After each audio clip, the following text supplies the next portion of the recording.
ਤੇ ਸ਼ਰਮਾ ਜੀ ਅਗਲੀ ਖਬਰ ਦੇ ਵੱਲ ਵਧੀਏ, ਆਪਾਂ ਗੱਲ ਕਰੀਏ ਪੰਥਕ ਖਬਰ ਦੇ ਬਾਰੇ। ਧਾਮੀ ਸਾਹਿਬ ਬਣ ਗਏ ਨੇ ਪ੍ਰਧਾਨ ਤੇ ਪਰ ਕੀ ਇਹ ਤੈਅ ਸੀਗਾ ਕਿ ਧਾਮੀ ਸਾਹਿਬ ਨੇ ਹੀ ਬਣਨਾ ਸੀ ਤੇ ਹੁਣ ਉਹੀ ਬਣ ਗਏ ਨੇ, ਤੀਜੀ ਵਾਰ ਬਣੇ ਨੇ ਜੀ ਸ਼ਾਇਦ? ਬਿਲਕੁਲ ਜੀ। ਲਗਾਤਾਰ ਜੇਕਰ ਆਪਾਂ ਕਹੀਏ ਐਡਵੋਕੇਟ ਹਰਜਿੰਦਰ ਸਿੰਘ ਧਾਮੀ ਹੋਰੀ ਤੀਜੀ ਵਾਰ ਪ੍ਰਧਾਨ ਬਣੇ ਨੇ ਜੀ।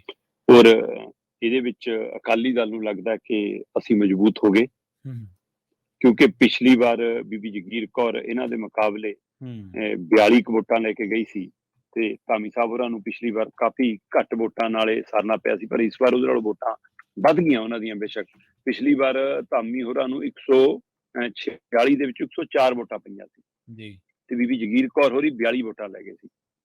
ਇਸ ਵਾਰ 151 ਕੁੱਲ ਵੋਟਾਂ ਸੀ, ਜਿਨ੍ਹਾਂ 'ਚ 137 ਵੋਟਰ ਹਾਜ਼ਰ ਹੋਏ, ਮੈਂਬਰ ਜਿਹੜੇ ਐਸਜੀਪੀਸੀ ਦੇ ਹੈਗੇ। ਉਹ 137 ਚੋਂ ਧਾਮੀ ਸਾਹਿਬ ਹੋਰਾਂ ਨੂੰ 118 ਵੋਟਾਂ ਪੈ ਗਈਆਂ। ਪਿਛਲੀ ਵਾਰ 104 ਸੀ, ਇਸ ਵਾਰ 118 ਹੋ ਗਈਆਂ, ਜਦੋਂ ਕਿ ਪਿਛਲੀ ਵਾਰ ਵੋਟਰ 146 ਸੀ, ਇਸ ਵਾਰ ਵੋਟਰ ਆਏ ਸੀ 137।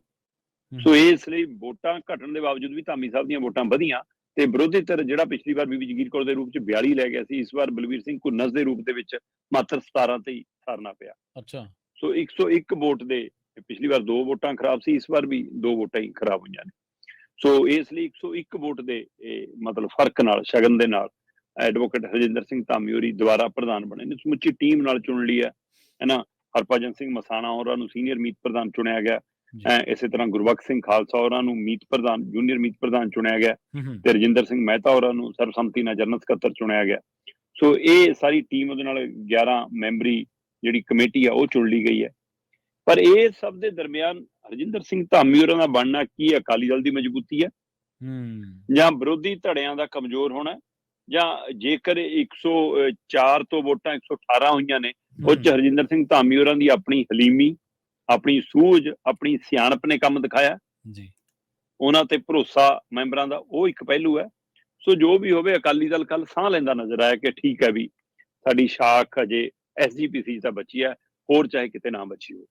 ਠੀਕ ਹੈ। ਸੋ ਬੇਸ਼ੱਕ ਅਗਲੀਆਂ ਵੋਟਾਂ ਦੇ ਲਈ ਪ੍ਰਕਿਰਿਆ ਜਾਰੀ ਹੈ ਤੇ ਇਹਦੇ ਵਿੱਚ ਜੇਕਰ ਦੇਖਿਆ ਜਾਵੇ ਧਾਮੀ ਹੋਰਾਂ ਦਾ ਵੀ ਕਾਰਜਕਾਲ ਲੰਬਾ ਹੁੰਦਾ ਜਾਂਦਾ। ਵੈਸੇ ਤਾਂ ਸ਼੍ਰੋਮਣੀ ਕਮੇਟੀ ਦੇ ਇਤਿਹਾਸ 'ਚ ਜੇਕਰ ਦੇਖਿਆ ਜਾਵੇ ਤਾਂ ਸਭ ਤੋਂ ਲੰਮਾ ਸਮਾਂ ਜਥੇਦਾਰ ਗੁਰਚਰਨ ਸਿੰਘ ਟੌੜਾ ਹੀ ਰਹੇ ਨੇ, ਜਿਨ੍ਹਾਂ ਨੇ 25 ਸਾਲ ਸ਼੍ਰੋਮਣੀ ਕਮੇਟੀ ਦੀ ਪ੍ਰਧਾਨਗੀ ਕੀਤੀ ਹੈ। ਵੈਸੇ ਇਹਦੇ ਇਤਿਹਾਸ 'ਚ ਜੇਕਰ ਦੇਖੋ ਤਾਂ ਗੋਪਾਲ ਸਿੰਘ ਕੌਮੀ ਹੋਰੀ ਅਜਿਹੇ ਪ੍ਰਧਾਨ ਵੀ ਰਹੇ ਨੇ ਜਿਨ੍ਹਾਂ ਨੂੰ ਇੱਕ ਦਿਨ ਪ੍ਰਧਾਨਗੀ ਕਰਨ ਦਾ ਮੌਕਾ ਮਿਲਿਆ।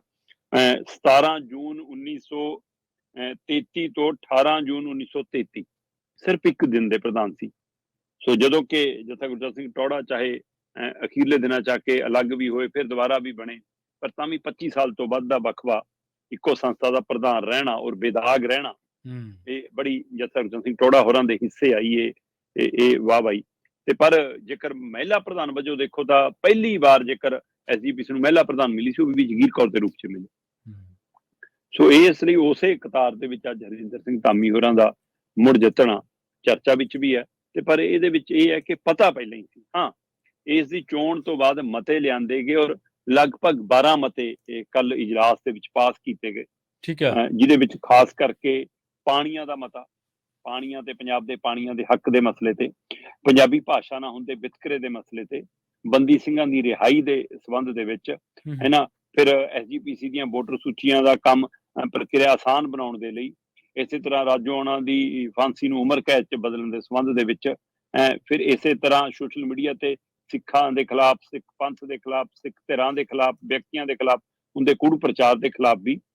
ਸੋ ਫਿਰ ਇਸੇ ਤਰ੍ਹਾਂ ਵਜੀਫਿਆਂ ਨੂੰ ਲੈ ਕੇ ਐਸਸੀ ਬੀਸੀ ਤੇ ਓਬੀਸੀ ਬੱਚੇ ਜਿਹੜੇ ਆਉਂਦੇ ਨੇ, ਉਹਨਾਂ ਦੇ ਵਜੀਫੇ ਜਿਹੜੇ ਰੋਕੇ ਨੇ, ਉਹਨਾਂ ਨੂੰ ਲੈ ਕੇ ਵੀ।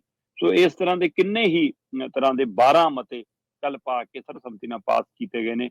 ਸੋ ਹਰਜਿੰਦਰ ਸਿੰਘ ਧਾਮੀ ਤੇ ਉਹਨਾਂ ਦੀ ਟੀਮ ਤੋਂ ਉਮੀਦ ਹੈ ਕਿ ਉਹ ਸੇਵਾ ਭਾਵ ਨਾਲ, ਹਲੀਮੀ ਨਾਲ, ਗੁਰੂ ਮਰਿਆਦਾ ਨਾਲ ਕੰਮ ਕਰਨਗੇ, ਨਾ ਕਿ ਅਕਾਲੀ ਦਲ ਦੇ ਦਬਾਅ ਹੇਠ ਕੰਮ ਕਰਨਗੇ। ਪਰ ਹੈ ਹੀ ਅਕਾਲੀ ਦਲ ਦਾ ਵਿੰਗ ਹੈ ਤਾਂ ਕੰਮ ਤਾਂ ਉਵੇਂ ਕਰਨਗੇ, ਪਰ ਫਿਰ ਵੀ ਧਾਮੀ ਹੋਰਾਂ ਦਾ ਆਪਣਾ ਕਿਰਦਾਰ ਤੇ ਆਪਣਾ ਅਕਸ ਹੈ, ਜਿੱਥੋਂ ਉਮੀਦਾਂ ਪੰਥਕ ਤਰ੍ਹਾਂ ਕਾਫੀ ਰੱਖਦੀਆਂ। ਹਾਂਜੀ ਬਿਲਕੁਲ। 1996 ਦੇ ਵਿੱਚ ਇਹ ਸ਼ਰਮਾ ਜੀ ਪਹਿਲੀ ਵਾਰ ਸ਼੍ਰੋਮਣੀ ਗੁਰਦੁਆਰਾ ਪ੍ਰਬੰਧਕ ਕਮੇਟੀ ਦੇ ਮੈਂਬਰ ਬਣੇ ਸੀਗੇ ਤੇ ਉਸ ਤੋਂ ਬਾਅਦ 2019 ਦੇ ਵਿੱਚ ਸ਼੍ਰੋਮਣੀ ਕਮੇਟੀ ਦੇ ਜਨਰਲ ਸਕੱਤਰ ਚੁਣੇ ਗਏ ਸੀਗੇ। ਉਦੋਂ ਤੋਂ ਲੈ ਕੇ ਲਗਾਤਾਰ ਮੈਂਬਰ ਤਾਂ ਬਣਦੇ ਹੀ ਆ ਰਹੇ ਨੇ। ਇਹ ਦੱਸਦੇ ਆ ਕਿ ਸਿੱਖ ਸੰਘਰਸ਼ ਦੇ ਯੋਧਿਆਂ ਦੇ ਕਈ ਕੇਸਾਂ ਦੀ ਪੈਰਵਾਈ ਵੀ ਕਰਦੇ ਰਹੇ। ਬਿਲਕੁਲ